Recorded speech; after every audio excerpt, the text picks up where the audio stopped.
أعوذ بالله من الشيطان الرجيم بسم الله الرحمن الرحيم گزشتہ زیر درس آیات طیبات میں ایک طرف اللہ جل شانہ کے علم کی تفصیلات ذکر ہوئیں، وہاں یہ بھی سمجھایا گیا ان الحکم الا للہ، حکم صرف اللہ کا ہے، چلتی صرف اللہ ہی کی ہے۔ آج تلاوت کی گئی آیات مبارکہ میں اس حقیقت کو مزید کھولا جا رہا ہے۔ ارشاد فرمایا وَهُوَ الْقَاهِرُ فَوْقَ عِبَادِهِ، اللہ اپنے بندوں پر غالب ہیں۔ غالب مطلب حاوی ہیں، حکمران ہیں۔ کوئی بھی اللہ کے بندوں میں سے دوسری مخلوقات کی طرح اللہ کی دسترس سے باہر نہیں۔ اور پھر وَيُرْسِلُ عَلَيْكُمْ حَفَظًا، اللہ نے ہر انسان کے لیے فرشتوں کو نگران بنا کر الگ سے بھیج رکھا ہے۔ حَتَّى إِذَا جَاءَ أَحَدَكُمُ الْمَوْتُ تَوَفَّتْهُ رُسُلُنَا وَهُمْ لَا يُفَرِّطُونَ، ہر انسان پر فرشتے مقرر ہیں، جب موت کا وقت آ جائے فرشتے کو حکم ہو، فرشتہ اللہ کے حکم سے اس کی روح قبض کر لیتا ہے، اور وہ فرشتے اللہ کے حکم میں کوئی کوتاہی نہیں کرتے۔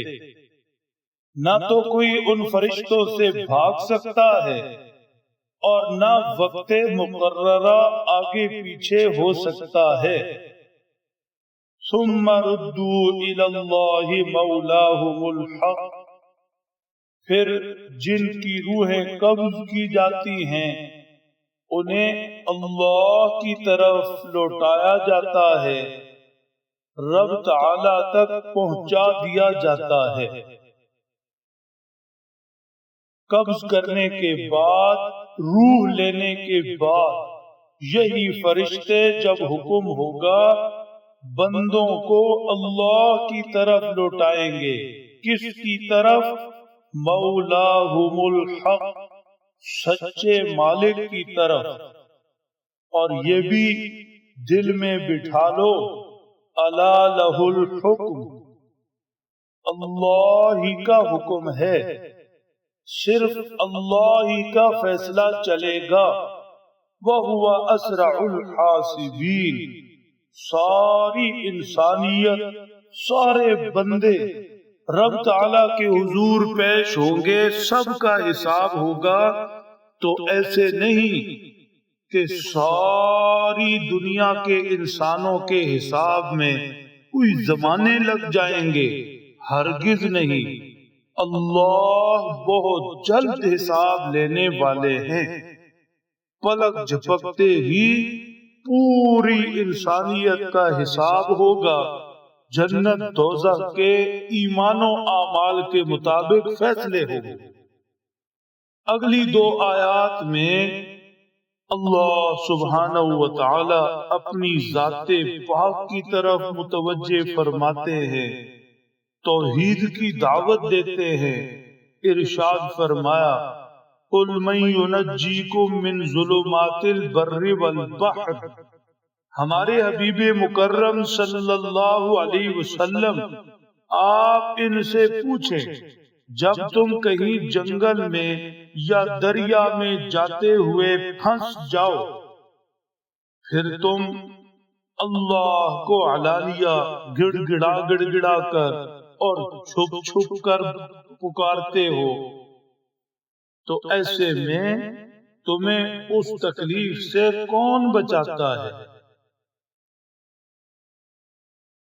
پھر ایسے موقع پر تم یہ بھی کہتے ہو لئن انجانا من هذه لنکونن من الشاکرین، اگر اب ہمیں اس پریشانی سے نجات مل جائے تو ہم اللہ کے شکر گزار بندوں میں سے ہوں گے اور اس ذات پاک کو مان لیں گے، ایمان لے آئیں گے۔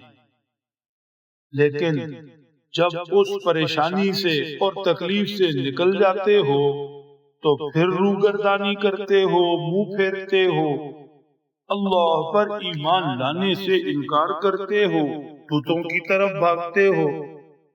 قل اللہ ینجیکم منہا ومن کل کرب ثم انتم تشرکون، آپ انہیں سمجھا دیں اللہ ہی تمہیں بچاتے ہیں اس جیسی تکلیف سے، آزمائش سے، اور اللہ ہی تمہیں بچاتے ہیں ہر پریشانی سے، ہر سختی سے۔ حق یہی ہے کہ اللہ جل شانہ جب ہر تنگی سے تمہیں نکالتے ہیں اور ہر مشکل کا حل اللہ ہی کے پاس ہے تو پھر تم اللہ کے شکر گزار بندے بنو، اللہ پر ایمان لاؤ، اس کے حکموں پر زندگی گزارو۔ یاد رکھو، یاد رکھو، ہر مشکل کا حل اللہ ہی کے پاس ہے۔ جب ہر مشکل کا حل اللہ کے پاس ہے تو رب تعالی سے بنائے رکھو، تعلق مضبوط سے مضبوط کرتے رہو، تاکہ جب مشکل پیش آئے تو اللہ سبحانہ و تعالی تمہارے کام آئے۔ اللہ سمجھ دے، عمل کی توفیق بخشے۔